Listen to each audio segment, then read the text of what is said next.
দেখিয়েন ভাই, যদি কোনো ভাবে যদি একটু থাকা যায়। তো আমরা গতদিন শিখছিলাম অফসেট পাথের কাজ শিখছিলাম, তাই না? তো আমরা অফসেট পাথে আর একটু কাজ দেখবো। আমরা তো মোটামুটি কাজ দেখছি যেগুলো অফসেট পাথে করা যায় ফন্টে। আমরা আর একটু আপডেটে যাব যে কিভাবে কাজ করতে পারি অন্যান্য কাজগুলো। তাহলে চলেন আমরা এখানে কোনো লেখা লিখি। এখানে কি লেখা যায়? অফসেট পাথে লিখবো। অফসেট পাথ, এটাই লিখলাম, অফসেট পাথ। তো এখানে এটা আর একটু ক্লোজ আনি, আমরা ফন্টটা চেঞ্জ করি, তারপরে ক্লোজ আনবো। এখানে একটা স্টাইলিশ ফন্ট দিয়ে কোনো একটা,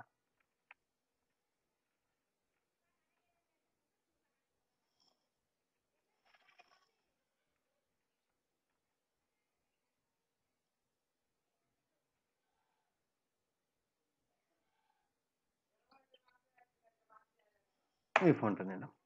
আমরা এটা একটু ক্লোজ করে দেব, পাশাপাশি এটা একটু আগে দিই।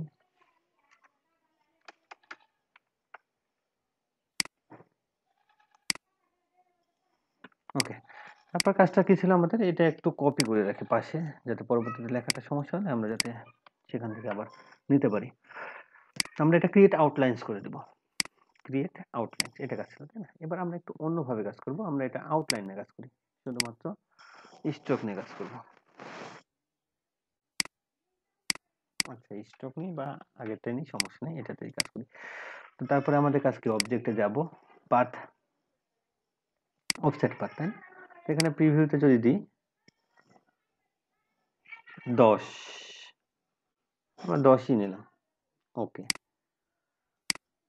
তাহলে এখানে আমাদের কি থাকতেছে? দুইটা অবজেক্ট থাকতেছে, তাই না? আলাদা আলাদা। আমরা যে আমরা কিন্তু এখানে কি করছি দেখেন, আনগ্রুপ করে দিয়েছিলাম। গ্রুপে ছিল না? আমরা যদি দেখি, লক্ষ্য করি, এটা ছিল কি object path, offset path, preview. Okay, আমরা এটা এখন কি গ্রুপে আছে, এটা আনগ্রুপ করে দিচ্ছি, জাস্ট আনগ্রুপ। এখন হচ্ছে কাজ করি শিফট অফ। রিমন ভাই, জি বলেন। ভাই আবার একটু ডিস্টার্ব করতে হয়েছে। হ্যাঁ বলেন, একটু একটু ওয়েট করেন।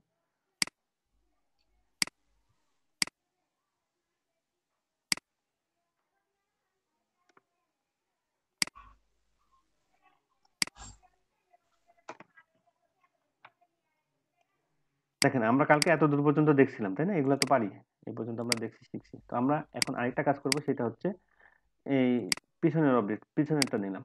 পিছনেরটা মানে ব্ল্যাক কালারটা সিলেক্ট করুন। ব্ল্যাক মানে কোনটা সিলেক্ট হয়েছে তাহলে দেখেন, পিছনেরটা, পিছনের পার্টটা সিলেক্ট হয়েছে, তাই না? আমাদের প্রথম উপরের পার্টটা কি হোয়াইট।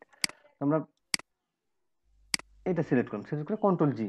কন্ট্রোল জি কেন দিলাম? এটা গ্রুপ করে নিলাম যাতে আমাদের সিলেকশন করতে সমস্যাটা না হয়। এখন আমরা ম্যাজিক টুল দ্বারা সিলেকশন করা লাগতেছে না, আমরা শুধুমাত্র এটাতে উপরে ক্লিক করলে আমাদের এটা সিলেক্ট হয়ে যাচ্ছে। তো আমরা এখানে আরেকটা কি কাজ করব? আমরা এটা আরেকটা কপি করে নেব। তো কপি করব কিভাবে? সেটা অফসেট পাথের মাধ্যমে, অবজেক্ট পাথ, অফসেট পাথ। তো এখানে গেলে এর আগে কত ছিল? 10 পিক্সেলে করছি, এবারও 10 পিক্সেল করব, মানে এটা হচ্ছে তার একটু মোটা হলো। তারপর ওকে দিয়ে দিলাম। ওকে দেওয়ার পরে কি করব?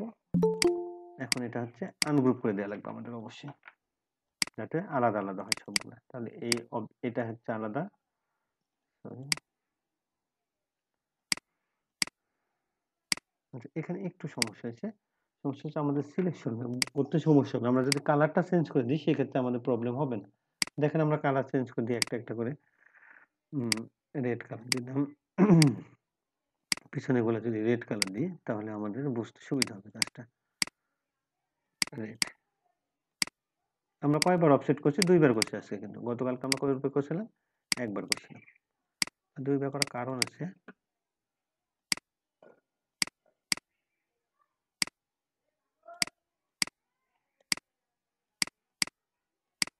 ক্লাস করার আজকে সত্যি বলতে ভালো লাগতেছে না। আচ্ছা, রেড কালারটা সিলেক্ট করলাম, কন্ট্রোল জি, গ্রুপ দিলাম। তো আমরা এটা ব্যাকে নিয়ে নেব, ঠিক আছে? এটা arrange, send to back. Red কালারটা সবার নিচে, তারপরে কোনটা থাকবে? ব্ল্যাক থাকবে। ব্ল্যাক যদি সিলেক্ট করি, কন্ট্রোল জি, এটা থাকলো। তারপরে এবং লাস্টেরটা কোনটা? হোয়াইট পার্টটা, এটা কন্ট্রোল জি দিলাম। এটা হচ্ছে সবার সামনে রাখলাম, অ্যারেঞ্জ বিং টু ফন্ট। ওকে, এটা হচ্ছে আমাদের কাজ। আপাতত একটা কাজ। তো আমরা এখানে কি করতে পারি দেখেন, আমরা একটা কালারটা চেঞ্জ করি, রেড কালারটা। আচ্ছা, এই কালারটা দিলাম। আর হচ্ছে এখানে ব্ল্যাক কালারটা কি দেওয়া যায়, ব্ল্যাকটা যদি ব্লু ইউজ করি, আচ্ছা ব্লু ইউজ করি, আমাদের লেখাটা কিন্তু মোটামুটি ভালো লাগতেছে, খারাপ হয় নাই। তো এখন আমরা কি কাজ করবো, এই ব্ল্যাকটা, এই ব্ল্যাক দেখেন, সরি ব্ল্যাক বলছি কেন, ব্লু মিডিলেরটা, এটা কি করতেছি, এটা আরেকটা কপি করে নিচ্ছি, edit copy, edit paste in back, মানে এই ব্যাক, পেস্ট ইন ব্যাক মানে কি হলো, এই ব্লুটার পেছনে চলে গেল, এবং ওটা কালারটা আমরা চেঞ্জ করে দিচ্ছি কি ডার্ক ব্লু। ডার্ক ব্লু করে দেখেন আমরা কিবোর্ডে, আপনাদের কিবোর্ডে যদি লেফট অ্যারো প্রেস করেন তাহলে এইরকম একটা অবস্থান চলে আসতেছে। কিন্তু দেখি, দেখেন এই তো দেখা যাচ্ছে, এটা কি বুঝতে পারছেন আপনারা? জি ভাই, বুঝতে পারছি। আমরা এটা কিভাবে করলাম, আমরা কিন্তু কপি করছি, আমরা যদি আবার কেটে দিলাম, দেখেন আমরা কোনটা কপি করছি, দেখি ক্লাসে ঢুকতে যাচ্ছে এখন আবার। আচ্ছা, আমরা কপি করছি কিন্তু এই ব্লু পার্টটা, এইটা কপি করছি। কিন্তু আমরা এটা কিভাবে কপি করলাম, এডিটে যে কপি করেছি, কপি এডিট পেস্ট ইন ব্যাকে দিছি। তা ব্যাকে দিলে কি এই অবজেক্টটার ব্যাকে চলে গেছে, এটার ব্লুটার ব্যাকে চলে গেছে। তো তারপরে কি করছি, আমরা কালারটা একটু চেঞ্জ করে নিচ্ছি, মানে কালারটা গাঢ় করে নিচ্ছি। গাঢ় করে নিয়ে আমাদের হচ্ছে কিবোর্ডে যে অ্যারো গুলো আছে, লেফট এবং রাইট অ্যারো, তো রাইট অ্যারো প্রেস করলে এইদিকে যাবে, লেফট অ্যারো প্রেস করলে এইদিকে আসবে। আমাদের ইচ্ছা আমরা যে এইদিকে নিতে চাই, বা আমরা যদি সব দিকেই নিতে চাই তাহলে কোনো অ্যারো প্রেস করার দরকার নেই, আমরা জাস্ট একটু যদি বড় করে দিই তাহলেও হবে। যদি এটা একটু বড় করে দিই সাইজে, সেটাও হবে, এরকম করলেও হবে। এখন আপনাদের যেটা, তো এটা করার কারণটা কি, এটা করলে কারণ আমাদের এখানে আরেকটা ইফেক্ট যোগ হচ্ছে। দেখেন মনে হচ্ছে যে এটা কি একটু 3D ডিজাইনটা আসতেছে না, 3D ফিল আসছে না, যে মোটা হয়ে আছে, মনে হচ্ছে যে এটা একটু মোটা হয়ে আছে, কি আসতেছে কি? হ্যাঁ ভাই, 3D এর মতো লাগতেছে কিছুটা। কিছুটা লাগতেছে। তো আমরা কিন্তু এইভাবে অনেক রকম আর কি এরকম একটা ইফেক্ট দিতে পারবো, এখানে এই অফসেট পাতে আরো সুন্দর সুন্দর কাজ করতে পারবো ইচ্ছা করলে। যে শুধু এখানে যে এটা বা এই সাইডে যেই দিকে দিতে চাই, আমরা যেই দিকে দিতে চাই সেই দিকে দিতে পারবো। একটু মুভ করে বা একটু সরাই দিলে দেখেন একটা ফিল আসতেছে, মোটামুটি একটা ভালো 3D ফিল আসছে। এইভাবেও আমরা কাজ করি আর কি, গ্রাফিক ডিজাইন যারা আছে তারা এইভাবেও অনেক সুন্দর ইফেক্ট দেয় এই কাজগুলোতে, মানে অফসেট পেটের কাজগুলোতে, বিভিন্ন ফ্রন্টে আমরা এভাবে সুন্দর সুন্দর ডিজাইন তৈরি করতে পারবো। তো কাজটা বুঝতে পারছি সবাই ক্লিয়ারলি, না সমস্যা আছে? বলেন, সমস্যা আছে?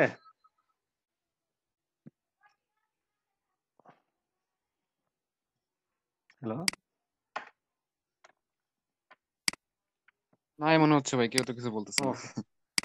তাহলে আমরা হচ্ছে দেখেন এই ব্যাকগ্রাউন্ডটা নিলে কিন্তু আরো বেশি ভালো লাগতেছে, ব্যাকগ্রাউন্ডটা যখন চেঞ্জ করলাম আরো বেশি ভালো লাগতেছে। এখন হচ্ছে আমরা যেটা দেখবো সেটা, জি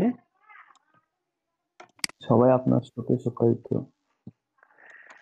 আচ্ছা, আমরা এখন আরেকটা কাজ দেখবো, আরেকটা মজার কাজ। যখন আমরা বিভিন্ন আর কি, যখন এই ডিজাইনগুলো কাজে লাগবে, কখন আমাদের এটা অফসেট পাতের কাজ, এই ডিজাইনটা কাজে লাগবে যখন আমরা ইলিস্ট্রেশন ডিজাইনটা শিখবো, তখন কাজে দিবে এটা। তো এটা কিভাবে দেখি, তো আমরা একটা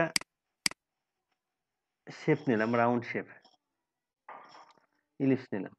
তো ইলিপসটা কালারটা আমরা কি কালার দেওয়া যায়, আচ্ছা এই কালারটা দিলাম। পাড়াতে খুব চিল্লাচিল্লি করে, আপনাদের আর চিল্লাচিল্লি শোনা লাগবে না অবশ্য। তো তারপর আমরা এটা কি করবো, অফসেট পাথে যাবো, অবজেক্ট অফসেট পাথ এবং অফসেট পাথ। অফসেট পাথে যাওয়ার পর যদি আমরা এখানে পিক্সেল বাড়াই দিই, এখানে প্রিভিউ করলে 10 পিক্সেল দেখাচ্ছে, এখানে আমরা আরো বাড়াই দেবো, আমরা এটা 40 দিন, 40, আচ্ছা 40 থাক, ওকে প্রেস করলাম। এখন ওকে প্রেস করলে এখানে কয়টা অবজেক্ট হচ্ছে, দুইটা হচ্ছে না, যেমন এটা একটা আলাদা অবজেক্ট, এটা একটা আলাদা অবজেক্ট, দুইটা অবজেক্ট হচ্ছে কিন্তু। তারপরে এটা সিলেক্ট করবো আবার, হ্যাঁ এটা সিলেক্ট আবার সেম কাজ করবো, object path offset path, preview 40 দিলাম, 40 দিলাম মানে আরো বেড়ে গেল, ওকে প্রেস করলাম, তাহলে এখানে কয়টা, তিনটা অবজেক্ট হচ্ছে। এটা আবার সিলেক্ট করবো, সিলেক্ট করে অবজেক্ট পাথ অফসেট পাথ, আবারও প্রিভিউ ওকে, তাহলে কয়টা হলো? 4টা অরবিটের মতো হয়েছে, তাই না? তাহলে আমরা আরেকটা নিই, object path, offset path, preview. Okay, এখানে দেখেন 5টা কিন্তু আমরা কাজ করছি, 5টা এরকম সেম শেপ আছে। আমরা যদি কন্ট্রোল ওয়াই প্রেস করি কিবোর্ডে, আমাদের কন্ট্রোল ওয়াই প্রেস করলে কি হয়, আউটলাইনটা বোঝা যায়।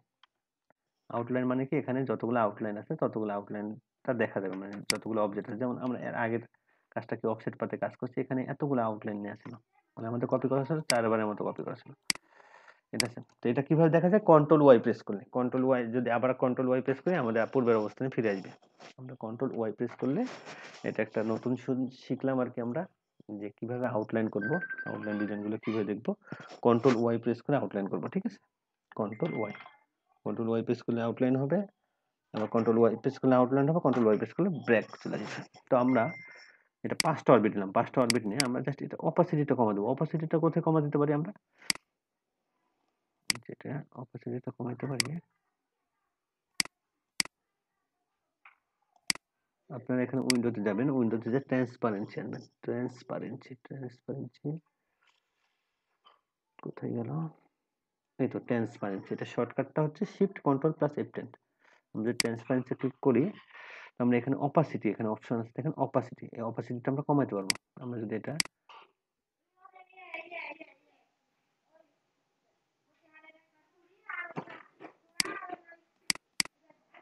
এই তো অপাসিটিটা কমানো, অপাসিটিটা কমায় কাজটা কি, এটাতে মনে হচ্ছে দেখেন রিফ্লেক্ট করছে, এই যে লাইটিং আলোটা, এই আলোটা মনে হচ্ছে চারিদিকে রিফ্লেক্ট করছে।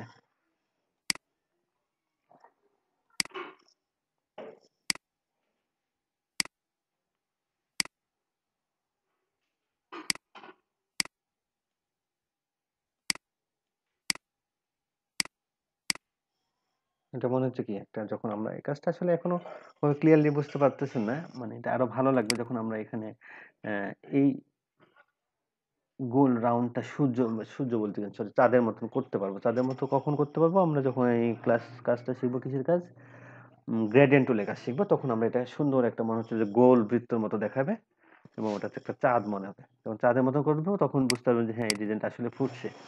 তো এটা হচ্ছে কি অফসেট পাতের মাধ্যমে, এই অফসেট পাতের মাধ্যমে আমরা কিন্তু এইভাবেও ডিজাইনগুলো করতে পারি। এখানে আরো অনেক কিছু অ্যাড করা লাগবে, হ্যাঁ এখানে ইফেক্ট আরো অ্যাড করা লাগবে, কিন্তু আমরা এখানে অপাসিটিটা কমে জাস্ট আমরা দেখলাম যে একটা শেপ, রাউন্ড শেপ, আমরা অনেক কয়টা শেপ নিয়ে অফসেট পাতার মাধ্যমে কিভাবে একটা রিয়েলিস্টিক পদে আনতে পারি, চাঁদের একটা রিফ্লেক্ট বা এই ধরনের কাজ কিভাবে করতে পারি। বুঝতে পারছেন কি সবাই? জি জি ভাইয়া। ভাই।